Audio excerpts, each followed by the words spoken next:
ఈ రోజైతే mango rice అయితే ప్రిపేర్ చేశాను. ఈ రోజైతే నేను సోరకాయ కర్రీ వండాను. మా పెద్దోడికైతే సోరకాయ అన్న, బీరకాయ అన్న, చిక్కుడుగాయ అన్న ఈ కర్రీస్ అద్దు, అదొద్దు, ఇదొద్దు అనుకుంట చెప్తా ఉంటాడు. అయితే ఈ రోజైతే మ్యాంగోస్ ఉన్నాయి గదా! మ్యాంగో రైస్ చేద్దామని చేస్తున్నాను.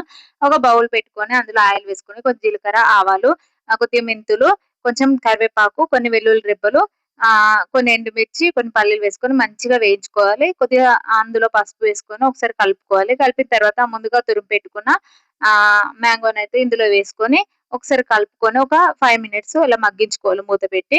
మగ్గించుకున్న తర్వాత మనం ముందుగానే రైస్ వండుకొని పక్కన పెట్టుకొని ఉంచుకోవాలి. అందులోకి తగినంత సాల్ట్ వేసుకొని ఒకసారి కలుపుకోవాలి. కలిపిన తర్వాత మనం మ్యాంగో మంచిగా ఫ్రై అయిన తర్వాత అందులోకైతే రైస్ వేసుకొని ఒకసారి కలుపుకోవాలి. కలిపిన తర్వాత 2, 3 మినిట్స్ మూత పెట్టి మగ్గించుకుంటే సరిపోతుంది. మ్యాంగో రైస్ అయితే రెడీ అయితుంది. ఇంతటితో ఈ వీడియో కంప్లీట్ అయింది. మీకు నా వీడియో నచ్చినట్లయితే లైక్ చేయండి, సబ్స్క్రైబ్ చేయండి, నా ఛానెల్‌ని సపోర్ట్ చేయండి. Bye friends.